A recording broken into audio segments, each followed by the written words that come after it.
بھائی صاحب، فواد چوہدری صاحب یہ کہہ رہے ہیں کہ جب پارلیمنٹ میں یہ معاملہ آ گیا تو اس کے بعد یہ کہا گیا تقاریر میں بھی کہ جی مگر کہ دوسری چیزیں جو آپ چاہتے ہیں کہ اوپن ہو اس پر بات کر لیتے ہیں، مگر اپوزیشن کی طرف سے معاملہ ہی نہیں آگے بڑھنے دیا گیا۔ مریم نواز صاحبہ بھی کہہ رہی ہیں یہ ہوگا اوپن مگر جب یہ حکومت چلی جائے گی۔ اور صاحب اس طریقے سے تو جب نیب آرڈیننس کی ترمیم کی آپ بات کرتے ہیں تو حکومت کہتی ہے آپ کو فائدہ ہے، اس کی ترمیم کی بات ہو رہی ہے تو آپ کہہ رہے ہیں حکومت کو فائدہ ہے۔ میرٹس پر بھی تو دیکھنا پڑے گا، کہیں نہ کسی کو فائدہ ہوگا، مگر لیجسلیشن کیسے ہوگی؟ نہیں، فائدے کی بات نہیں ہے، نقصان کی بات نہیں ہے۔ اگر آپ نے آئین میں ترمیم کرنی ہے، اس کا ایک مروجہ نظام بنا ہوا ہے۔ ایک مروجہ نظام ہے کہ آپ ایک پارلیمانی کمیٹی بناتے ہیں، اس میں پارلیمان کی ہر جماعت کو شامل کرتے ہیں، چاہے وہ ایک رکنی جماعت بھی ہو، اور وہ ان تمام معاملات کا جائزہ لے کر ایک پیکج بنا کر آئین کی ترمیم اسمبلی میں لاتی ہے اور پاس ہوتی ہے۔ 18ویں ترمیم ایسے ہوئی، جو ریفارم بل تھا الیکٹورل ریفارمز کا جو ہمارے دور حکومت میں ہوا، اس کی 107 میٹنگز ہوئیں، پی ٹی آئی اس کا حصہ تھی۔ یہ کوئی ناآشنا نہیں ہے اس بات سے۔ جو فاٹا کا بل ہوا وہ بھی ایسے ہی ہوا۔ تو پہلے آپ بیٹھتے ہیں، آپ بحث کرتے ہیں کہ کیا ترمیم کی ضرورت ہے، وہ کیسے ہوگی، پھر اس کا بل لایا جاتا ہے، کیونکہ آئین خوش قسمتی سے ہمارے ملک میں کنسنسس کے بغیر نہیں ہو سکتا۔ اب حکومت ایک اور کوشش کر رہی ہے کہ ایک آرڈیننس کے ذریعے آئین کی شکوں کی نفی کی جائے اور یہ معاملہ کیا جائے۔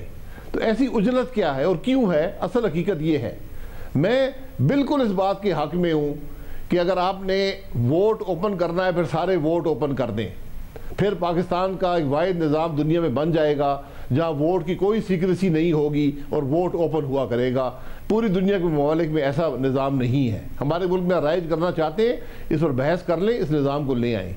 لیکن یہ عجلت میں صرف اس لیے کہ پی ٹی آئی کے اپنے ممبر اپنے امیدواروں کو ووٹ دینے کو تیار نہیں ہیں، یہ نظام آج لانے کی کوشش کی جا رہی ہے اور چور دروازے سے لانے کی کوشش کی جا رہی ہے۔ آرڈیننس کو چیلنج جے یو ایف نے کر دیا، پیپلز پارٹی کے لیے بلاول بھٹو زرداری صاحب نے آج کہہ دیا کہ ہم عدالت میں اس معاملے کو لے کر جائیں گے۔ کیا نون لیگ بھی اسے چیلنج کرے گی؟ جی بالکل، ہم بھی کل چیلنج کر رہے ہیں، میں خود بھی چیلنج کر رہا ہوں، کیونکہ یہ آئین کی اتنی نفی ہے کہ میں سمجھتا ہوں کہ ہمارا ملک پھر اس کے بعد کسی بھی بات کا متحمل نہیں ہو سکے گا۔ کل کوئی حکومت بھی آرڈیننس کے ذریعے آئین کی شکوں کو تبدیل کر دیا کرے گی۔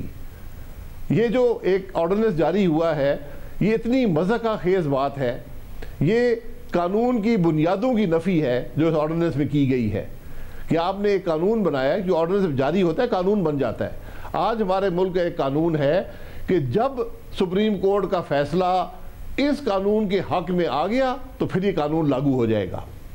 قانون اس طرح نہیں بنا کرتے۔ معذرت سے مجھے کوئی دنیا میں ایسا قانون بتا دیں جو ایک عدالتی فیصلے پر منحصر ہو۔ مگر اس میں حکومت یہ کہہ رہی ہے کہ کیونکہ 11 تاریخ کو شیڈول اناؤنس ہو جائے گا، جس کی وجہ سے اس کے بعد بائی لا کوئی ترمیم کی نہیں جا سکتی ہے رولز میں، اس لیے ہم یہ آرڈیننس لے کے آئے کیونکہ سپریم کورٹ کا فیصلہ اگر 11 کے بعد آتا ہے تو وہ اس وقت لاگو ہو جائے۔ یہ انٹینشن ہے حکومت کی۔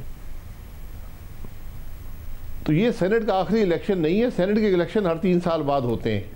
اس سے پہلے بھی 3 سال پہلے الیکشن ہوئے تھے، اس وقت یاد نہیں آیا جب عدم اعتماد ہوا چیئرمین سینٹ پر، جس میں حکومت نے 11 ووٹ خریدے یا دباؤ سے حاصل کیے، اس وقت یاد نہیں آیا۔ آج جب آپ کے اپنے ممبران ووٹ دینے کو تیار نہیں ہیں آپ کے امیدواروں کو، تو اس میں اس ملک کا تو قصور نہیں ہے۔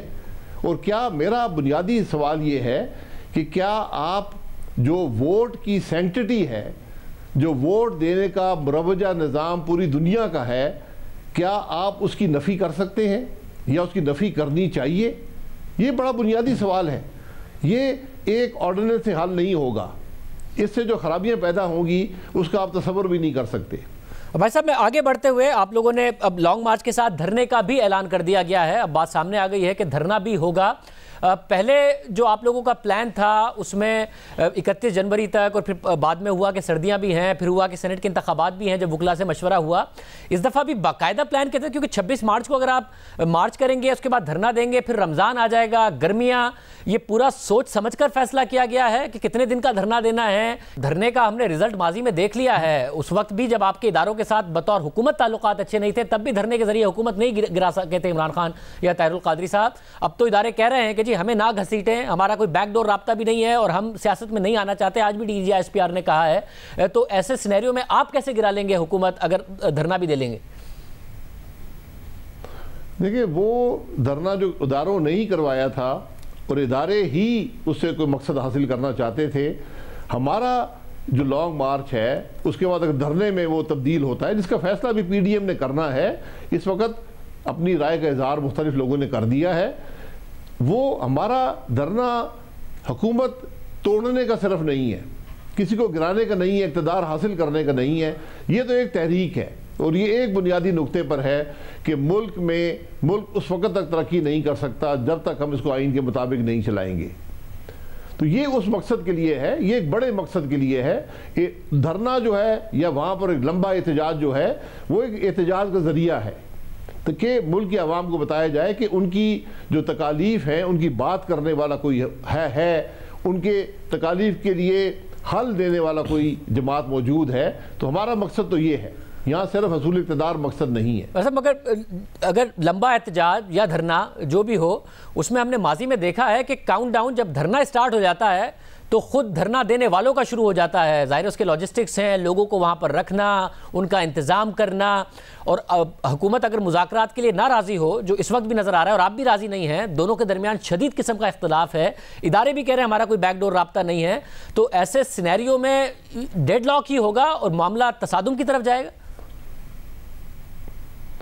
نہیں, دیکھیں, ڈیڈ لاک تصادم کی بات نہیں ہے, بات تو ایک اصول کی ہے کہ ہم یہ کہتے ہیں کہ یہ جو نظام ہے جو آج حکومت بنی ہے, ایک چوری شدہ الیکشن کے نتیجے میں یہ ہائبرڈ نظام جو ہے یہ ناکام ہو گیا ہے. یہ ملک کے مسائل حل نہیں کر سکا, اس نے پاکستان کے عوام کو تکلیف دی ہے. ہم نے حل دے دیا ہے, ہم نے حل دیا ہے کہ ملک کو آئین کے مطابق چلائیں, آپ انشاءاللہ ترقی کے راستے پر چل پڑیں گے. یہ ہماری ساری بات ہے.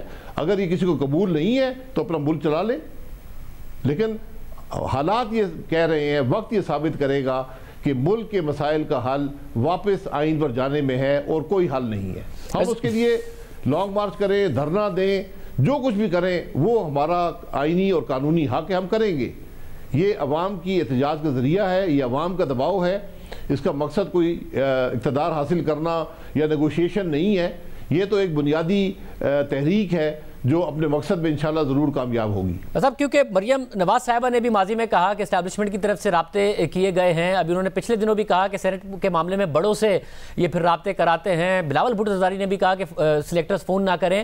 D G S P R نے بڑا کیٹیگوریکل آج کہا ہے کہ جی اگر کسی کے پاس ہے تو پھر ثبوت دیں, ایسی باتیں نہ کریں, ہمیں نہ گھسیٹیں ان معاملات میں, ثبوت دیں کس نے کس سے رابطہ کیا ہے. دیکھیں, ثبوت تو ہم الیکشن میں دھاندلی کا بھی ابھی تک نہیں مہیا کر سکے. ان چیزوں کے ثبوت نہیں ہوتے. یہ تاریخ ثابت کرتی ہے کہ معاملات ہوتے رہے ہیں. 2014 کا دھرنا کس نے کروایا تھا, فیض آباد کا دھرنا کس نے کروایا تھا, بلوچستان میں سینٹ کا الیکشن کس نے چوری کیا. یہ چیزیں اپنی ثبوت چھوڑ کر نہیں جاتی, ان سے جو اثرات ہوتے ہیں وہ ہی ثبوت ہوتا ہے اس معاملے کا. اگر سینٹ کے عدم اعتماد میں 64 لوگ کھڑے ہوئے, 53 نے ووٹ دیا تو 11 افراد کو خریدا گیا, یہی ثبوت کافی ہے. تو آج جو ملک کے حالات ہیں وہی ثبوت کافی ہے کہ جو دھاندلی 2018 میں ہوئی وہ ایک جرم تھا, اسی کی وجہ سے آج ہمارا ملک تکلیف میں ہے. بھائی صاحب, بطور وزیر اعظم تو سرکمسٹینشل ایویڈنس آپ کے پاس ہے. بطور وزیر اعظم آپ نے سرکمسٹینشلی نہیں ویسے بھی ایویڈنس دیکھا ہوگا, فیض آباد دھرنا کس نے کرایا تھا اور بلوچستان کی حکومت کس نے گرائی تھی. دیکھیں, میں پھر یہ کہوں گا کہ اس دفتر کے اس آفس کے کچھ اوتھ آف آفس ہوتا ہے, میں ان معاملات میں نہیں جانا چاہتا. یہ ماضی کی تاریخ کا حصہ بن گئے ہیں, یہ ٹروتھ کمیشن کی زینت بن سکتے ہیں. میرے یہاں پر سپیکولیٹ کرنے سے یا جو میرے پاس اس وقت انفارمیشن ہے میں اس کو شیئر کر کے اس معاملے کو اور خراب, ایسی ہزاروں باتیں نواز شریف صاحب کے پاس بھی ہیں, میرے پاس بھی ہیں, دیگر جو لوگ وزارت میں رہے ان کے پاس بھی ہیں. لیکن بات اصل میں یہ ہے کہ کیا ہمارا ملک ترقی کر رہا ہے یا نہیں کر رہا. جو کچھ ہم کرتے رہے ماضی میں, کیا اسے ملک کا فائدہ ہوا یا نقصان ہوا. یہ بات بڑی واضح ہے کہ جو بھی غیر آئینی, غیر جمہوری, غیر قانونی عمل اس ملک میں ہوا اس نے ملک کو نقصان نہیں پہنچایا ہے. اس کو آج ختم کرنے کی ضرورت ہے.